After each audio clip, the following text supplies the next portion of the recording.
10 anos depois, a Conferência de Bandung refutou a divisão do mundo em zonas de influência. Indonesia makanya adalah dari kata ini Sunda. Tanpa kalian tahu kalau dia ini adalah salah satu di era Bapak Soeharto yang mengurus pertanian di bidang bawang merah.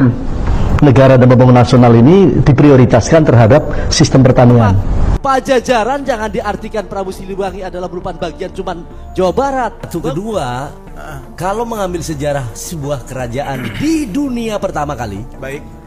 itu ada di Brebes. Ini Indonesia menjadi rebutan karena Indonesia punya peradaban dalam artian tertua. Peradaban tertua itu ada di Pulau Jawa. Assalamualaikum warahmatullahi wabarakatuh. Gimana kabarnya semua? Semoga baik-baik saja ya. Sekarang ada pernyataan dari Presiden Brazil semeton ya, yang ini membuat heboh begitu. Dan sekarang mengait-ngaitkan dengan apa yang disampaikan dulu oleh almarhum Lord Rangga ya. Yang di situ ternyata ada kesamaan begitu. Dan yang menarik di situ adalah ketika Lord Rangga meramal semeton ya, atau memprediksi begitu akan berdiri lagi di sana nanti Sunda Empire begitu, yang dimana sekarang mungkin saatnya dengan kepemimpinan dari Kang Deddy begitu. Ini menarik semeton, kita reaksi ya. Bagaimana videonya? Ini dia. Selamat menonton, jangan lupa like, subscribe, komen, dan skip. E quero saudar em especial o presidente Prabowo Subianto, que participa pela primeira vez de uma cúpula dos BRICS como membro pleno. A ONU completou 80 anos no último dia 26 de junho e presenciamos colapso sem paralelo do multilateralismo. 10 anos depois, a Conferência de Bandung refutou a divisão do mundo em zonas de influência e avançou na luta por uma ordem internacional multipolar. Os BRICS é herdeiro do movimento não alinhado. Itu sebetulnya pernyataan dari Presiden Brazil begitu. Tapi coba kita lihat yuk bagaimana sih pernyataan dari Lord Rangga begitu ya. Ini ada videonya. Kalau dikata Sundaland, makanya Sunda, Indonesia, ya syukurlah. Indonesia makanya adalah dari kata ini Sunda. Oh berarti tulisannya ulama ya. Ini Soenda dirangkaikan menjadi satu Indonesia. Berarti nama aslinya ini Sunda. Ini Sunda menunjukkan bahwa bumi berpusat dunia itu ada di sini. Sundaland itu. Oke, satu. Yang kedua, mana ada lah Indonesia lalu kemudian nama Indonesia ditemukan oleh orang-orang dari Jerman lah, dari inilah itu. Itu sejarah yang membelokkan. Oh, aslinya nggak gitu? Enggak lah. Ini Sunda itu yang sebenarnya. Makanya UN melalui UNSI, yaitu United Nations, Komite Indonesia untuk Kedaulatan Indonesia diakui, akhirnya melahirkan satu RIS, dan di sanalah dibagikan namanya wilayah yang sekarang RIS disebut NKRI. Itu wilayahnya disebut berasal dari Sunda Besar dan Sunda Kecil. Lagi sibuk-sibuknya seluruh dunia membahas tentang yang terjadi di luar sana. Tetapi gua sedang mengamati video-video pernyataan dari Lord Rangga atau Rangga Sasana, di mana yang mirisnya itu adalah beliau mengucapkan kebenaran, beliau mengucapkan tentang ilmu dan siapa dirinya yang sebenarnya. Malah orang-orang itu, terutama host-host yang kelihatannya pintar padahal underestimate dengan dia. Tanpa kalian tahu kalau dia ini adalah salah satu di era Bapak Soeharto yang mengurus pertanian di bidang bawang merah. Sehingga tidak diragukan lagi pengetahuannya. Karena apa? Karena di zaman Bapak Soeharto tidak ada orang sembarangan yang boleh menjabat kalau tidak berkualitas. Kan yang lucunya lagi ada satu video yang ketika dia bilang saya itu ditawari gelar doktor 2 kali, tapi saya tolak, dan orangnya kayak ngerendahin seolah-olah bilang dia halu. Padahal yang dia ucapkan itu benar. Itu orang pintar, orang sekolah, orang berpendidikan, orang yang sudah punya jabatan di era-era di mana orang sulit mendapatkan jabatan itu. Nah yang gue sayangkan lagi adalah gue mengundang Lord Rangga. Besoknya podcast, malamnya beliau wafat. Dan itu dikabarkan sendiri oleh istrinya. Jadi Indonesia ini sebenarnya banyak sekali orang pintar, tapi disekat oleh orang-orang yang sok pintar dan merendah-rendahkan orang lain. Jadi hikmahnya apa dari sini ya, kalian pelajari sendiri, kalian tonton. Jangan-jangan Sunda Empire itu adalah salah satu organisasi yang justru sangat interest sekali untuk diikuti. Gua nggak tahu ya, masih ada apa enggak tuh Sunda Empire. Terus menonton ya, dan coba kita lihat semeton bagaimana dulu Lord Rangga di TVRI waktu beliau memang menjabat sebagai salah satu orang penting juga di situ. Ini dia. Bapak Ki Ageng Rangga Sasana. Selamat datang Ki Ageng. Ketua Umum Dewan Bawang Merah Republik Indonesia. Terima kasih. Menyambung tadi dari Pak Menteri ya, saya menyambut gembira dengan konteks apa yang diprogramkan, pangan menjadi kekuatan. Namun ini ada satu tanda kutip yang memang juga harus diingatkan oleh fasilitator oleh negara. Dalam hal ini, pertama adalah mestinya membangun sistem negara dan pembangunan nasional ini diprioritaskan terhadap sistem pertanian. Tapi pertanian di sini tidak hanya fokus ke pangan, tapi hortikultura juga bisa menjadi kekuatan dunia. Satu contoh adalah kekuatan bawang merah. Saat ini bawang merah menjadi satu kekuatan yang hampir 70% memenuhi kebutuhan dunia. 70% memenuhi kebutuhan dunia adalah Indonesia. Tapi ironis yang terjadi adalah bahwa petani bawang merah miskin, bangsanya kaya, negaranya kaya, bangsanya miskin. Itulah tadi pertanian di tingkat hortikultura, antara lain bawang.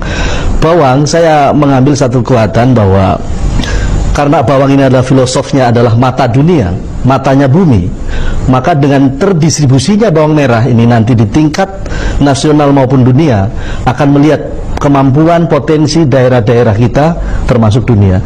Dan khusus di Dewan Bawang Merah Republik Indonesia, walau baru lahir tanggal 9 bulan ini, namun kami sudah siap mencanangkan pada tahun 2015, ini mumpung ada Pak Menteri juga, itu kita siap swasembada bawang merah. Itu terjadi 2011 Meton ya. Kalau kita lihat memang cara menyampaikan sesuatu beliau itu luar biasa ya, tertata rapi begitu dari perkataan maupun bahasa tubuh begitu. Tapi yang terjadi Semeton ya, di akhir-akhir beliau itu memang pernah terjadi di salah satu stasiun TV juga di situ. Beliau seperti ditertawakan begitu. Dan kebetulan yang tidak tertawa di situ cuma 2 orang, yaitu Kang Deddy dan Sujiwo Tejo kalau tidak salah namanya. Ini menarik Semeton ya. Kita saksikan juga bagaimana sih pernyataan-pernyataan Rotangga dulu begitu. Ini dia. Semua tatanan ini Indonesia perlu kita bangun dari sejarah yang besar, ya, dari leluhur yang besar. Karena apa? Pajajaran jangan diartikan Prabu Siliwangi adalah merupakan bagian cuman Jawa Barat. Bukan. Itu adalah bagian Sunda, diakui oleh tatanan bumi adalah keseluruhan bumi. Ya, ada aturan main, dan pada tanggal 15 Agustus 2020 sertifikasi dalam Undang-Undang Agraria Internasional telah berakhir. Maka Ratu Inggris akan berakhir saat itu juga. Maka semuanya akan, Belanda pun berakhir. Ya, jadi ini adalah munculnya Sunda Empire sebagai tatanan kita pewaris bangsa ya, yang saat ini bangsa Indonesia harus lebih besar dengan kondisi bangsa yang lalu. Ini seluruh aset-aset bumi, seluruh aset-aset yang dimiliki pada posisi oleh leluhur kita teruskan. Jangan membahas urusan kecil. Bagaimana Indonesia jadi besar? Ini persoalannya. Jadi sebuah kerajaan itu, kerajaan Inggris, kerajaan Belanda, semua tunduk dengan empire. Kaisar ya, Jepang. Sunda Empire. Ada 6 wilayah yang dibagikan dari saya bagi. Nanti selesai itu. Ya, oke. Tahun 2021. Tahun 2000 adalah tugas Vatikan memimpin sebagai jalannya pemerintah sementara sejak Perang Dunia Ketiga. 75 tahun berakhir. Perang Dunia Kedua itu adalah berakhir. Maka kita memasuki zaman dunia ketiga besok. Dan saya sudah nyatakan bahwa mulai berlakunya the world revolution system. Jadi tidak boleh ada senjata berperang. Tidak ada boleh itu nuklir diledakkan. Semakin menarik Semeton ya. Kita lanjutin. Satu kedua, kalau mengambil sejarah sebuah kerajaan di dunia pertama kali, baik, itu ada di Brebes. Pertama kali? Iya, dan itu tanahnya di tanah Atlantik Brebes, yang letaknya saat ini disebut Tonjong. Tonjong itu Tanjung. Iya. Dulu itu Pulau Jawa itu timurnya adalah wilayah tadi Brebes. Karena ada gunung, hidupnya gunung Slamet, akhirnya menyambungkan sebagai Pulau Jawa. Nah, congratulations mountain ya. Iya. Dan di sana ditemukan manusia terbukti ya, artefak bahwa pertama kali kerajaan di dunia ini muncul di sana. Itu disebut kerajaannya adalah Galuh Purba. Galuh Purba. Iya. Nah, sekarang pertanyaannya kenapa Indonesia ini menjadi rebutan? Begini, Indonesia menjadi rebutan karena Indonesia punya peradaban dalam artian tertua. Peradaban tertua itu ada di Pulau Jawa. Pulau Jawa, Pulau Nyawa. Nyawa manusia peradaban pertama disebut Pulau Nyawa. Tulisan Jawa dulu namanya Nyawa. Dibaca dengan ejaan sekarang Jawa. Jawa, Pulau Nyawa. Iya. Baru tahu saya. Itulah peradaban tertua di Indonesia. Jadi peradaban tertua bukan di Mesir, bukan di mana-mana dan lain-lain. Pulau Jawa. Itu Pulau sejarah yang Jawa. tersimpan. Ya. Berarti tidak keluar ya, Lord? Ya, itu keluar, mereka diakui. Satu contoh peradaban kita ada di piramid Atlantik misalkan. Yang disebut orang sekarang Gunung Padang. Karena itu adalah piramidnya tertutup dengan tanah. Karena itu adalah 35.000 tahun sebelum Masehi. Wow. Sedangkan Mesir adalah miniaturnya sebenarnya, dan itu ada pada posisi 3.000 sebelum Masehi piramidnya. Jadi dunia itu orang-orang semua seluruh dunia itu harus ke sini. Asing dengan orang ini. Pria yang tidak memiliki darah Sunda ini mengaku sebagai petinggi Sunda Empire. Nama aslinya adalah Edi Raharjo, lahir di Brebes, Jawa Tengah pada 12 September 1987. Dia adalah lulusan Sekolah Pertanian Menengah di Baros tahun 1980-an. Lord Rangga pernah ditangkap dan dihukum 2 tahun penjara akibat menyebarkan berita bohong dan menimbulkan keonaran. Ia mengklaim bahwa Sunda Empire merupakan pusat dunia yang wilayahnya meliputi matahari dan bumi.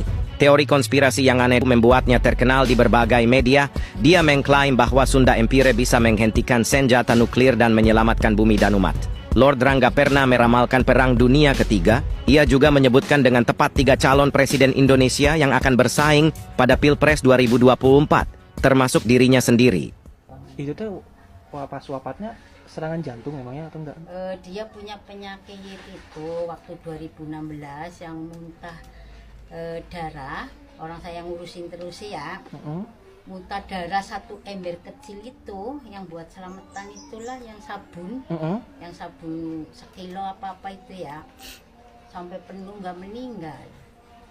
Tahun 2016 sempat muntah darah sampai itu yang ember buat sabun 1 kilo. Orang saya yang ngurusin sih, sampai perjalanan di rumah sakit yang muntah pure, muntah darah nggak meninggal. Itu penyakit apa sih Bu? Penyakitnya kata dokter? Kayaknya sih ya paru-paru lah, TBC apa kong sempet itu sih, sempet yang berapa bulan periksa. Ininya hilang apanya apa rutin sampai 6 bulan itu. Setelah itu punya istri ini, dia nggak tahu punya penyakit itu. Kalau saya kan rumah sakit penting ya, mau nggak mau kalau saya rumah sakit habis berapa ya rumah sakit, nggak pakai BPJS ya. Alhamdulillah setelah ini saya ada di Jakarta, terus di istrinya muntah sedikit, terusan jam 4 muntah itu kayaknya udah meninggal, baru bawa rumah sakit. Di Jakarta emang? Enggak, di sini. Sayanya yang di Jakarta. Ibu gimana di Jakarta kerja? Enggak, lagi nengokin orang tua sakit juga. Nah, mas senengnya ngurusin orang sakit sih, alhamdulillah, biar panjang umur. Amin, amin ya Bu ya. Berarti jadi itu sebetulnya ya, di akhir beliau sempat juga di penjara begitu ya, atas pernyataan-pernyataan beliau. Dan yang lebih disayangkan memang banyak sekali yang mengundang beliau seperti dipermainkan begitu. Dan apa yang terjadi sekarang, apa yang disampaikan beliau dulu itu banyak yang menjadi kenyataan begitu ya. Saya sebut sebagai mungkin prediksi begitu ya terjadi di masa depan. Tapi ya kalau dulu beliau tidak ada yang percaya satupun, malah dijadikan main-main begitu. Tapi sekarang baru sadar kita bahwa apa yang disampaikan beliau itu adalah sebuah kenyataan yang terjadi sekarang begitu. Ya, tetap jaga persatuan dan kesatuan kita semeton ya. Assalamualaikum warahmatullahi wabarakatuh.